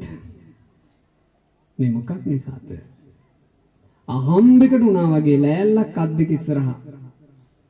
ඇයි මම පිටුනේ ඒකට අහම්බෙකට වුණා වගේ කියන වචනේ කියන්නේ? ඒක අහම්බයක් නොවන නිසා. ඒක අහම්බයක් නෙමෙයි. නැවට කොට වෙන්න කලින් පසේ බුදු රජාණන් වහන්සේ නමකට ආසනයක් පූජා කරපු පින. ආසනය කියලා කියන්නේ මොකද්ද? පිහිටා ඉන්න පූජා කරපු දේ. උතුම් මුනිවරයෙකුට පිහිටා ඉන්න යමක් පූජා කරපු පිනට තමන් ගිලෙන තැනත් පිහිටා ඉන්න රැකවරණයක් ලැබුණා. මට අද කියන්න පුළුවන් මෙහෙම. කවරෙක්කෝ මේ ධර්මාසනේ පැනෙවුවා නම් ඒ ධර්මාසනේ පණවපු කෙනාට නම් සංසාරේ පිහිටක් නැති වෙන්නේ නැහැ. ඇයි මම එහෙම කියන්නේ? එයා ධර්මාසනේ පැනවීම කියන පින කරගෙන ඉවරයි. කවුරු හරි මේ බණහන සදහැවතුලට පැදුරු එළුවා නම් බිම අනේ මිනිස්සු ඇවිල්ලා මේ පැදුරක සැනසෙල්ලේ බණක් අහයි. ඒ පැදුරක් එළපු පින්වන්තයාට සසරේ පිහිටක් නැති වෙන්නේ නෑමයි. ඇයි මං එහෙම කියන්නේ? එයා පැදුර එළපු නිසා. මේ වෙහෙර කරවපු පින්වතුන්ලට මට කියන්න පුළුවන්. ඔයාලට සංසාරේ නම් පිහිටක් නැති වෙන්නේ නෑමයි. ඇයි මං එහෙම කියන්නේ? දැන් වෙහෙර කරවා බුදුරජුන්ට වැඩ හිඳීම පිණිස පූජා කරලා අවසන්. කල්යාණකම් මං කරගත යුතු යහපත පින්වතුනි තුරිතේ නේම කාතබ්බන් ඉක්මනට කරගත යුතුයි. එතුමා නැවට ගොඩ වෙන්න කලින් ආසනේ පූජා කරලා තිබ්බේ නැත්තම් ගිලෙන තැන පිහිටක් නැහනේ. ගිලෙන තැනට පිහිට පිණිස උවමනා කරපු පින කලින් කරගත්ත නිසා ගිලෙන්න ලැහැත් වෙනකොට පිහිට අත ළඟට ආවා. අර සංඝ සිටුතුමාගේ උපස්ථායකයා මිනිහත් සිටුතුමා දිහා බැලුවා. සිටුතුමා පැන්න විදිහටම පිම්ම ගත්තා. මිනිහත් පැන්නා. මිනිහා යට ගියා. උඩ එනවා. දැන් යාට නෑ ලෑලි. එයාට ලෑල්ලක් එන්න එයා කරගත්ත එකක් තියෙන්න බෑ. දෙතුන් සැරේ යට ගියා. සංඝ සිටුතුමා අනුකම්ප කරලා තමන් අල්ලගෙන හිටපු ලොකු ලෑල්ල ගස්සලා මනුස්සයෙක් පැත්තට ලං කරලා තියෙනවා. යන්තම් හුස්ම ටික අල්ලගෙන ඉන්න වෙලාවේ ලෑල්ල ලං වුණා. සංඝ සිටුතුමා එල්ලිච්ච ලෑල්ලෙම එහා කෙළවරේ එල්ලුණා. පින්වන්තයා එල්ලිච්ච ලෑල්ල එල්ලුණු නිසා ගිලෙන්නේ නැතුව හිටියා. ඔන්න ලස්සන වචනයක් ඒක. පින්වන්තයා එල්ලිච්ච ලෑල්ල එල්ලුණා පිහිටක් තියෙනවා. ඒකයි බුදුරජුන් අනුශාසනා කළේ. නබජේ පාපකේ මිත්තේ එල්ලෙන්න නම් එපා පවිටන්ගේ. නබජේ පුරිසාදමේ එල්ලෙන්න එපා ආදමයන්ගේ. බජේත මිත්තේ කල්යාණේ එල්ලෙනෝ නම් එල්ලෙන්න කල්යාණ මිත්‍ර ඇසුරේ. බජේත පුරිසුත්තමේ එල්ලෙනෝ නම් එල්ලෙන්න උතුම් පුරුෂයන්ගේ ඇසුරේ. බලන්න මේ විහෙර කරවනවා කියන අදහස එක්කෙනෙකුට දෙන්නෙකුට උපදින්න ඇත්තේ. ඔයාලා හැමෝම කවුද? මේ විහෙර ඉදි කරනවා කියන පුණ්‍ය චේතනාවේ එල්ලිච්ච කට්ටිය ටිකයි. ඔයාලා එල්ලුණා ඒකේ. එහෙම පින්වන්තිකුගේ පුණ්‍ය සම්පත්තිය එල්ලුණා පිටත් තියෙනවා. පින්වන්තය එල්ලිච්ච ලෑල්ල එල්ලුණු නිසා ඕන දැන් අර කොල්ලට නොගෙන ඉන්න පුළුවන් වුණා. දැන් දෙන්න වතුරේ පීනගෙන ඉස්සරහට යනවා. යද්දී දවස් 3ක් විතර වගේ යන්න ඇති. සංඝ සිටුතුමා ලෑල්ලට බර දීලා බිම් බලමින් හිටියේ. කකුල් ගගහ ඉස්සරහට යනවා. සිටුතුමාට එකපාර දැනුණා මොකද්ද ලස්සන ආලෝකයක් එතුමාගේ ඇඟට වැටුණා. උඩ බැලුවා. බලද්දි මේ අහසේ බබලන දේවතාවියා. කවදාවත් දැකලා නැහැ දේවතාවියා ගැස් දෙකට. සංඝ සිටුතුමා දැක්ක දේවතාවිට කතා කළා. කියන්ට සුන්දර ලඳේ කවුද තී? ඇහුවා. සංඝ සිටුතුමා අහස දිහා බලාගෙන මෙහෙම කතා කරනකොට අර ලෑල්ල එහා පැත්තේ කෙළවරේ ඉන්න කොල්ලා බැලුවා සිටුතුමා දිහා. අපේ සිටුතුමා දවස් 3ක් විතර වතුරේ ඉඳලා සීතලට සන්නියවත් හැදිලාද? තනියෙන් දොඩවන්නේ. ඒ කොල්ලා කිව්වා ඈ සිටුතුමනි මෙහි ඔබත් එක්ක කතා කරන්න මාහැර වෙන කෙනෙක් නැහැ. ඔබ මේ තනියෙන් දොඩවන්නේ මොකෝ? සිටුතුමා කිව්වා නෑ බොල මං තනියෙන් දොඩවනව නෙමෙයි. මෙහි මා ඉදිරියේ අභිරූපී දෙවඟන මා දෙස කරුණාවෙන් බලා ඉන්නවා. මම මේ කතා කළේ ඈටයි. ඕම් පිංගතුනේ හොඳට මතක තියාගන්න. තමන් කල්ැතුව පින් කරගත්තොත්, තමන් කල්ැතුව කුසල් වැඩුවොත්, තමන් කල්ැතුව යහපතක හැසිරුණොත්, තමන් කල්ැතුව ධර්මයක හැසිරුණොත්, තමන් කල්ැතුව සීලවන්තකමක් පුරුදු කළොත් පිහිටක් ඕන වෙලාවට අනිත් අයට නොපෙනෙන පිහිටක් ඔයාලකට එයි. අනිත් අයට නොපෙනෙන පිහිටක් ඔයාලකට එයි. එකම ලෑල්ලේ හිටපු එක්කෙනාටයි පිහිට පෙවුනේ. අනික් කෙනාට පිහිට මොකද්ද කියන එක පෙවුනේවත් නැහැ. මේ ලංකා භූමිය ඒක ඡත්‍ර කරලා ද්‍රෝණයක් ධාතුන් වහන්සේලා වඩා හිඳවලා රුවන්වැලි මහා සෑය හදපු මහා පින්වන්තයා දුටුගැමුණු රජුරෝ කාලක්‍රියා කරන්න යනකොට රාජකම් අත්හරින්න වෙනකොට, ධන සම්පත්තිය අත්හරින්න වෙනකොට, දීපල අත්හරින්න වෙනකොට, තමන් පරිහරණය කරපු එඟත් අත්හරින්න වෙලා අසරණකමට එනකොට එතුමාගේ ඇස් ඉස්සරහා පේන්න ගත්තනේ චාතුම් මහා රාජික, තාවතිංස, යාම, තුසිත, නිම්මාන රති, පරිනිම්මිත වසවර්ති කියන දිව්‍ය ලෝක 6ෙන්ම දිව්‍ය රත පේන්න ගත්තනේ. එතුමාට පෙනිච්ච දිව්‍ය රත එකක්වත් අඩු ගානේ එතෙන්ට වැඩම කරලා හිටපු සාමාන්‍ය භික්ෂුන්ටවත් පෙවුන්නේ. අන්තිමේ එතුමා කියපු වචනේ පිළිගන්නේ නැති නිසා මල් මාල 6ක් අරගෙන ඒ දිව්‍ය රතවල උඩ හිටින විදිහට එතුමා දැම්මා. බලාගෙන හිටපු පිරිසට පෙවුනා මල් මාලේ දැම්මා. හේතුවක් නැතුව, ආධාරකයක් නැතුව අහසේ මල් මාල එල්ලෙනවා. එතකොට තමයි කට්ටිය පිළිගත්තේ මෙතෙන්ට දෙව්රත ඇවිල්ලා කියලා. අද ওই මහා වංශයේම කියවනවා වියතුන්ගේ, උගතුන්ගේ, පඬිතුයෝ කියාගත්ත මහා උද්දච්ච මිනිස්සු. මහා වංශය කියවලා අදටත් දුටුගැමුණු රජුරුවන්ගේ ඒ ලස්සන පිනට ගරහනවනේ. අනේ ඔය දෙවිවරු ආවා කියලා කියන්නේ බොරු නිකන් ගොතපු කතා. රජුරුවන්ව අත්තේ තියන්න කියපු කතා. ඉතින් මේ උඩඟු මිනිස්සුන්ගේ ඉස්සරහට එයිද දෙව්රත? අහිංසකව පින් කරගත්ත සංඝ සිටුතුමාගේ ඉස්සරහට ආවනේ මනරම් දෙව්ලඳ. අර කුල්ලා කියනවා සිටුතුමනි දේවතාවියක් පේන්න ඉන්නවා නම් අනේ කතා කරගෙන ඉන්න එපා උදව්වක් කියන්නට. එතකොට සංඝ සිටුතුමා මේ දේවතාවිට කතා කළා. කියන්න පින්බර දේවතාවි කවුද ඔබ? සිටුතුමනි මගේ නම මණිමේකලා. මං තමයි මුහුදට අධිපති දෙවඟන. මං ආවේ ඔබට පිහිට වෙන්න. මේ සයුර මැද්දේ ඔබ කැමති ඕනම පිහිටක් මට වෙන්න පුළුවන්. ඔබ කියන්න. සංඝ සිටුතුමා සතුටු වුණේ. එතුමා කිව්වා "ඒ දේවතාවි ඔබ මුහුදට අධිපති දෙවඟන නම් ඇයි ඔබ නිකන් මට විතර පිහිට වෙන්න ඉන්නේ? මීට දවස් කීපයකට කලින් 100 ගාණක් මිනිස්සු නැවගිලිලා මැරුණා. ඒ මිනිස්සු නෙමෙයිද? ඇයි ඔබ මට විතරක් විශේෂයෙන් පිහිට වෙන්න ඉන්නේ? ඇයි අර අහිංසකයන්ට පිහිට වුනේ නැත්තේ?" ඇහුවා. එතකොට මේ දේවතාවි කියනවා නෑ සිටුතුමනි මං ඔබට පිහිට වෙන්නේ ඉන්නේ මගේ ආනුභාවයකට නෙමෙයි. මං ඔබට පිහිට වෙන්න ඉන්නේ ඔබේම පිනේ ආනුභාවයටයි. තේරෙනවද ඔයාලට කියන එක? දෙවි දේවතාවෙක් වුණත් පිහිටක් උදව්වක් කරන්න නම් ඒ ජීවිතේට පිහිට ලබන්න දෙයක් තියෙන්න ඕන.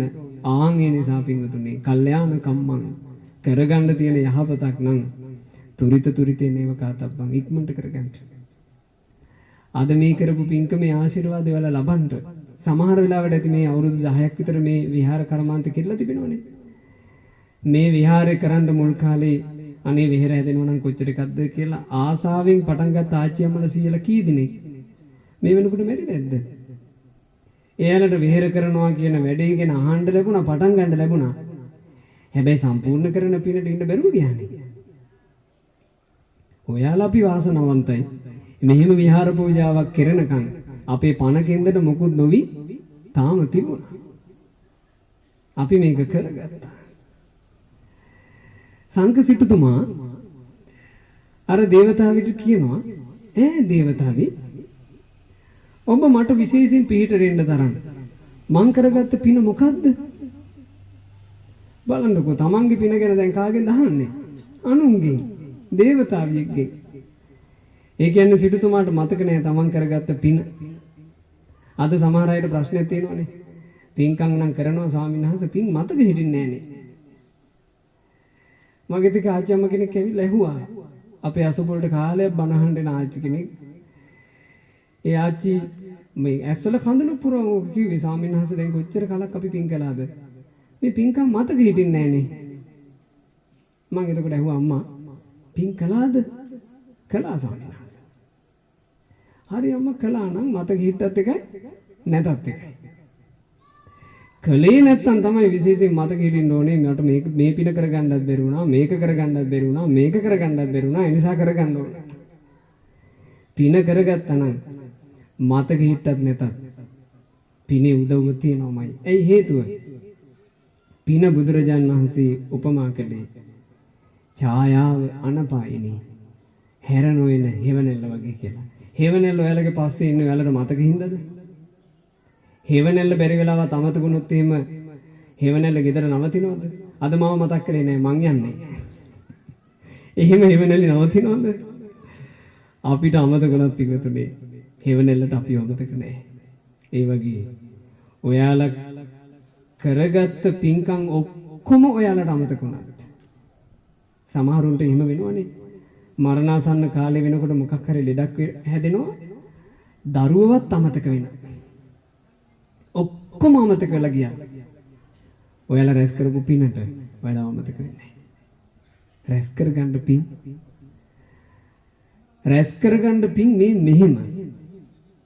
කවුරු හරි කරගත්ත පින්කම් ගැන ඇහුවොත් එහෙම මේ මෙහෙම කියන්න ගන්නට අපේ මං කරගත්ත පින්කම් කොච්චරද කියන්නේ මට මතකත් නැහැ.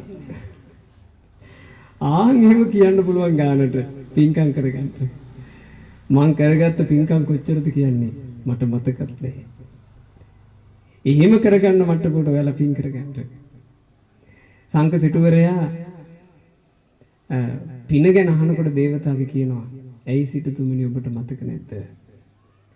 මේ නැවට ගොඩ වෙන්න මොහොතකට පෙර ඔබ දාගෙන හිටපු සෙරෙප්පු දෙක අර උතුම් ශ්‍රමණයන් වහන්සේට පූජා කළා මතක නැද්ද? මේ ඔබට විපාක පිණිස ආවේ ඔබ කරගත්තේ පාවහන් පූජාවේ ඊතා කුඩා විපාකයක් විතරයි. පින කරගත්තා නම් ඒ පිනේ පිහිට තමන් කරයිනවා. සිටුතුමාට සතුටක් ආවා. එහෙනම් ඉතින් මම මේ ණයට කනවා වගේ නෙමෙයිනේ. මගේම පිනක් මම භුක්ති විඳින්නේ. දේවතාවිට කිව්වා එසේනම් දේවතාවි මගේ පිනෙන් නම් ඔබ මට පිහිට වෙන්නේ. මට සුව පහසු නැවක් මවලා මාවේ නෞකාවෙන් මෝලිනී නගරයට අරගෙන යන්න.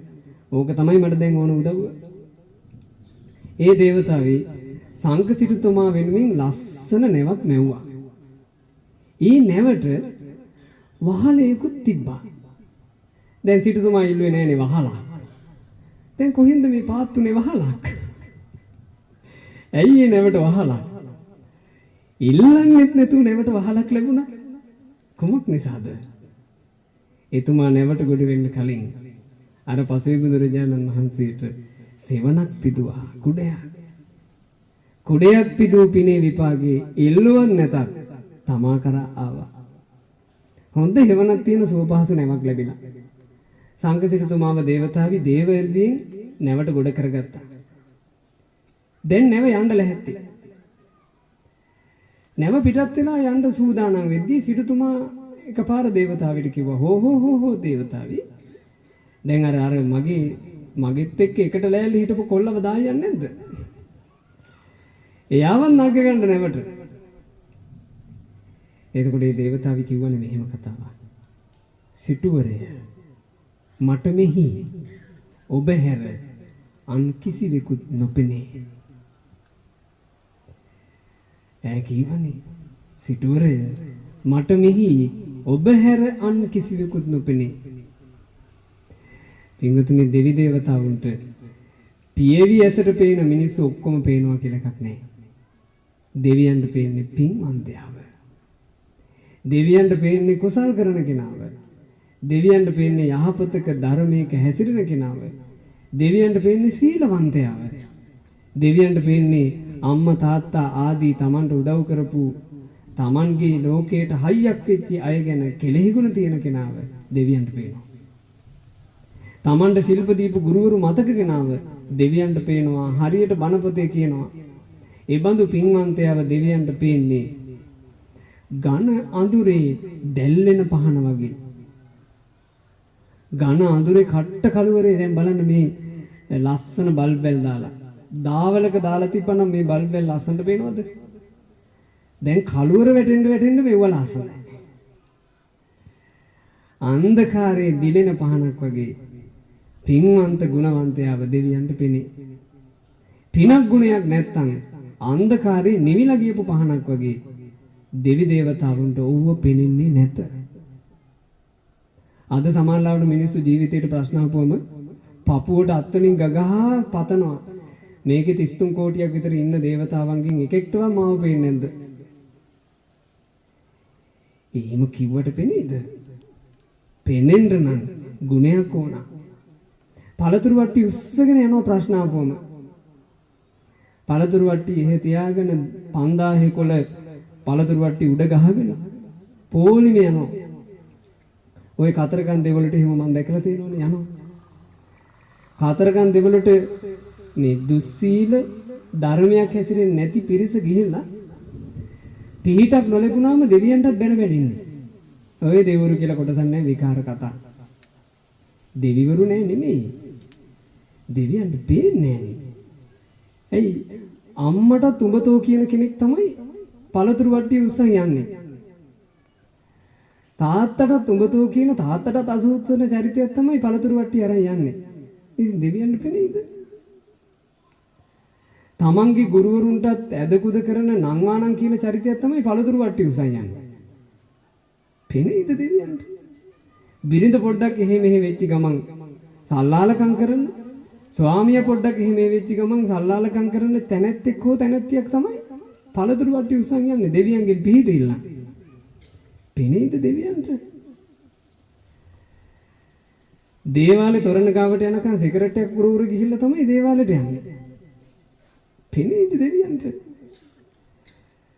සමහරු කතරගම් යනවා. කතරගම් යන ගමනේ පළතුරු වට්ටිය අමතක වුණත්, පඳුරු අමතක වුණත්, මේ සරමක් ඇඳගෙන ඉන්නවද කියලා අමතක වුණත්, බෝතල් ටික අමතක නැහැ.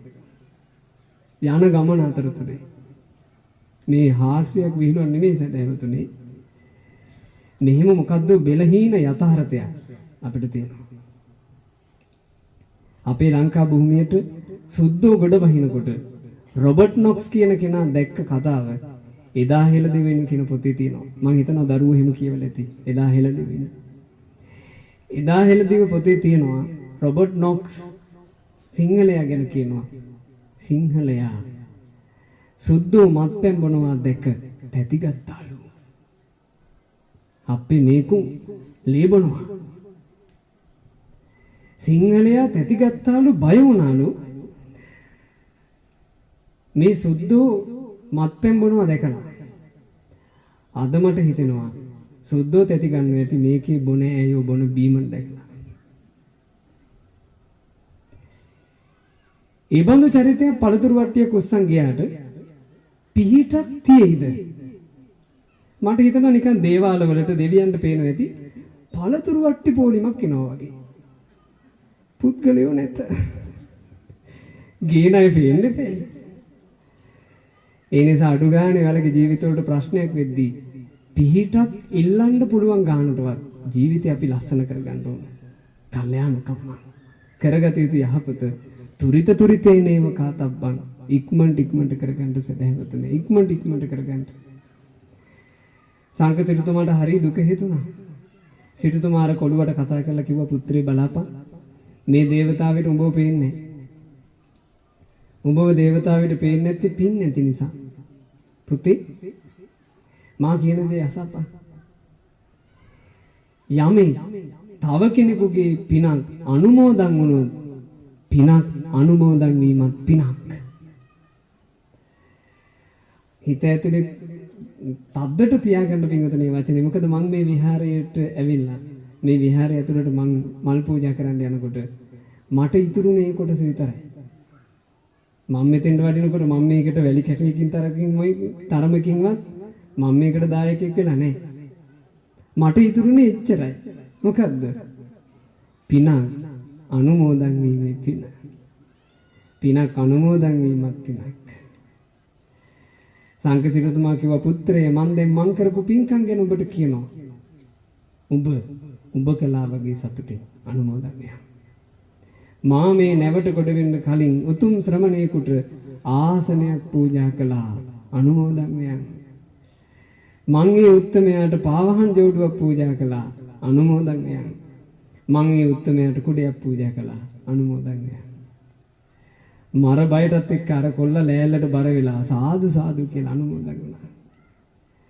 නිවිලා තිබිච්ච පහනක් පත් වුණා වගේ. සංඝ සිටුතුමාට පේන්න ගත්තා. මේ දේවතාවිට පේන්න ගත්තා. අර සංඝ සිටුතුමාගේ උපස්ථායකයා. ඉතින් දෙන්නවම නැවට කොට කරගෙන ඒ දේවතාවි සුවසේම ඒ අයව මෝලිනී නගරයට පැමිණෙව්වා කියලා තමයි ඔය ජාතක පුවත අවසන් වෙන්නේ. මං යලිත් කියනවා. ඒ නිසා සදහැවතුනි, කල්යාණ කම්මං කරගත යුතු යහපත තුරිත තුරිතේ නේව කාතබ්බං ඉක්මනට කරගන්න. ප්‍රමාදය කල් දෙනිල්ල හදන්න බැරි විසඳන්න පිළිවෙලක් නැති වරදක් විය හැකි. මගෙත් එක්ක ළඟින්ම හිටපු අක්කා කෙනෙකුට එහෙම වුණා. ඒ නිසා මම මේ කියන වචනේ මට විශාරදව කිව්වේ. මම වයස 17 18 වයසේ බණ අහන්න ගියේ. මම එතකොට උසස් පෙළ දෙනවා.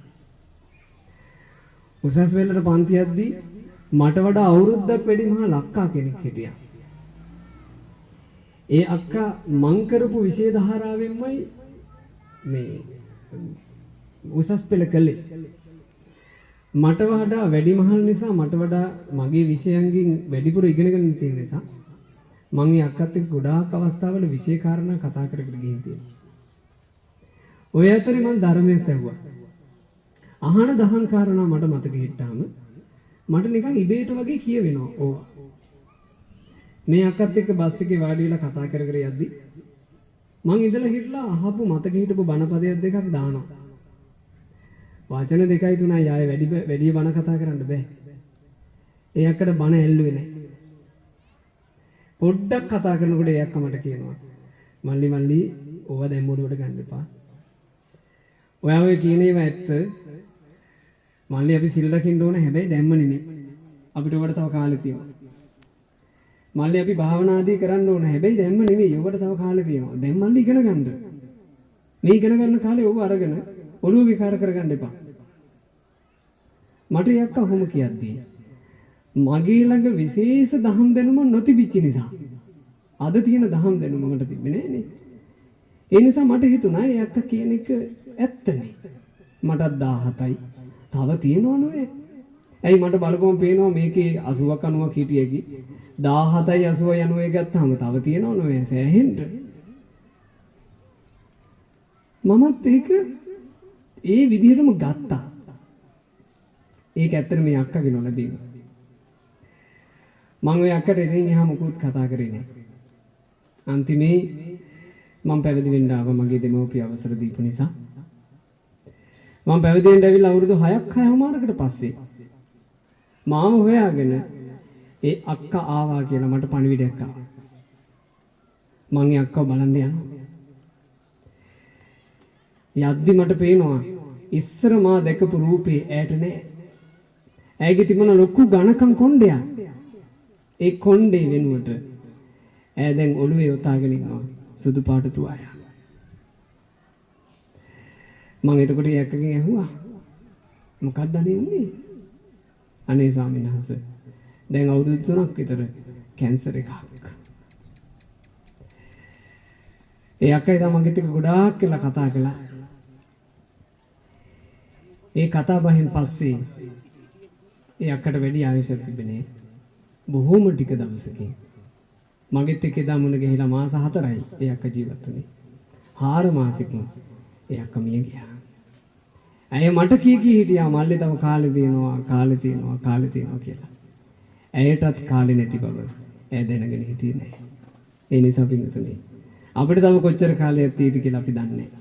මං කියපු වචන ටික හදවතේ කාවද්ද ගන්නට කල්යාණ කම්මං කරගත යුතු යහපත තුරිතේ නේව කාතබ්බං ඉක්මනින් කරගන්නට පින්වතුන්ලට ගෞතම සාසනය තුල මේ ලැබුණු යහපත ඉක්මනින් රැකගන්නට වාසනාව ලැබෙත්වා කියන්න මේ විදිහට උතුම් බුද්ධානුභාවයෙන්ද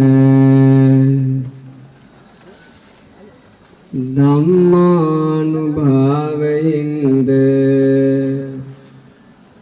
සංඝානුභාවයෙන්ද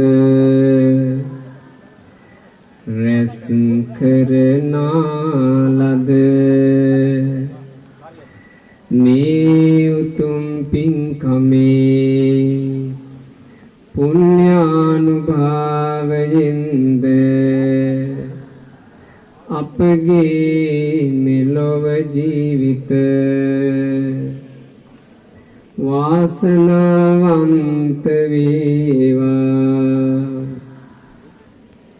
දුක් කරදර දුර වේවා වෙහෙස පීඩා නැති වේවා පේන නොපෙනෙන අනතුරු මනුස්ස අමනුස්ස කරදර කායික මානසික පීඩා දුරින්ම දුරු වේවා අප සියලු දෙනාට නොපමාව පින් කර ගන්නට ලැබේවා නොපමාව කුසල් වඩන්ට ලැබේවා නොපමාව සිල්වත් වේ නොපමාව දහමේ හැසිරේ අප සියලු දෙනාට මේ ගෞතම බුදු සසුනේ චතුරාර්ය සත්‍ය ධර්මය සුවසේම අවබෝධ කරන්නට වාසනාව ලැබේවා සාදු සාදු අප රැස් කළා වූ සියලු පින් සියලු දෙවියෝ ඊතා සතුටින් අනුමෝදනා වෙත්වා අද මේ උතුම් දහම් පදේ මේ සදහවතුන්ට නිරූපද්‍රිතව ශ්‍රවණය කරන්ට ආශිර්වාද සලසපු ප්‍රදේශවාසී දෙවි දේවතාවරු ඇතුළු අල්පේශාක්‍ය මහේශාක්‍ය ලෝකපාලක සියලු දෙවියෝ මේ පින් අනුමෝදන් වෙත්වා මේ විහාරයේ ඉදිකිරීමට මූල ශිලා ප්‍රතිෂ්ඨාපනය සිදු වූ මොහොතේ පටන් විහාරයේ ශාසනයට පූජා වෙන මොහොත දක්වාම නොඑක ආකාරයෙන් උපකාර කළා වූ සියලු දෙවියෝ සාදරයෙන් පින් අනුමෝදන් වෙත්වා පින් අනුමෝදන් වන්නා වූ සියලු දෙවියෝ දෙව්සැපෙන් වැඩෙත්වා මේ සදහවතුන්ව දෙවියෝ ආරක්ෂා කරත්වා සාදු සාදු සාදු අභිනවාරාමාධිපති උතුරුමැද පළාතේ ප්‍රධාන සංඝනායක අපේ නායක ස්වාමීන්ද්‍රයන් වහන්සේටත් උරිගස්සව ශ්‍රී මෙත්තාරාමාධිපති අපගේ පින්වත් කැලේසියඹලාවේ නන්ද ස්වාමීන්ද්‍රයන් වහන්සේටත්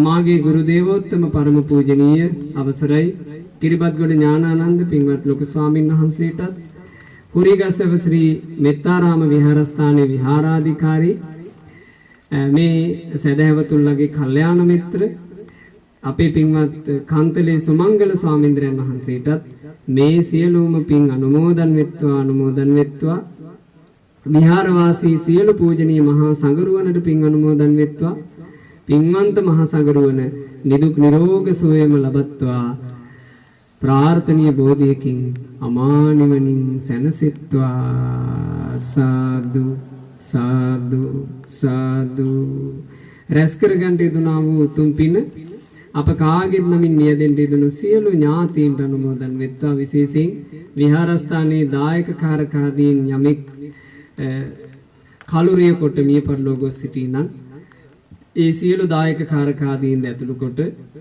ඔබ අප නමින් මිය ගිය සියලු නෑ සමූහයා පින් අනුමෝදන් ව ඥාතීන් පරලෝ සැපේම ලබත්වා සංසාර දුකින් අත් මිදෙත්වා කියන පැතුම රැස් කර ගන්න යෙදුනා වූ මේ උතුම් පින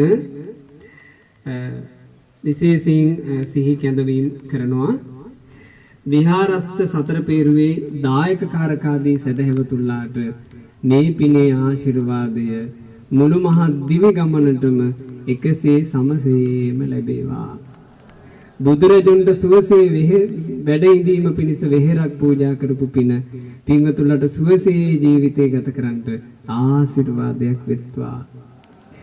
බුදුරජුන්ට සුවසේ වැඩ හිඳීම පිණිස වෙහෙර පිදූ පින පින්වතුන්ලට සුවසේම අමා නිවනින් සැනසෙන්නට හේතු වාසනා වෙත්වා.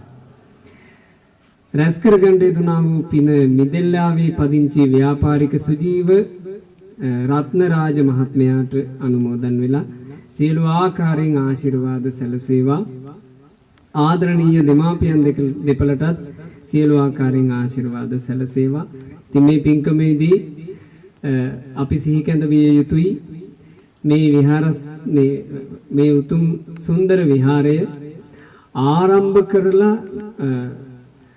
මූලශිලා ප්‍රතිෂ්ඨාපනය සිදු වූ මොහොතේ පටන් මූලශිලා ප්‍රතිෂ්ඨාපනයටත් පෙර විහාරයක් කරවන්න ඕන කියන හිතවිල්ල උපද්දපු මොහොතේ පටන් මේ විහාරය පූජා කිරීම දක්වා නොඑක ආකාරයෙන් ඒක රාශී වුණු ලොකු කුඩා සියලු දෙනාට රැස්වුණු පින එකසේ සමසේම අනුමෝදන් වේවා. දුක් කරදර වෙහෙස පීඩා නැතිව පින්වතුන්ලට සැනසෙල්ලේ ජීවිතය ගත කරන්නට ලැබේවා. හැම දිනාට ගෞතම බුදුරජුන්ගේ උතුම් බුදු සසුන තුල තම දිවි ගමනට පිහිට සලස ගන්නට වාසනාව ලැබෙත්වා. හැම දිනාට ආශිර්වාද කරනවා රත්නත්‍රේ ආශිර්වාද බෙලින් සියලු යහපතම සැලසේවා.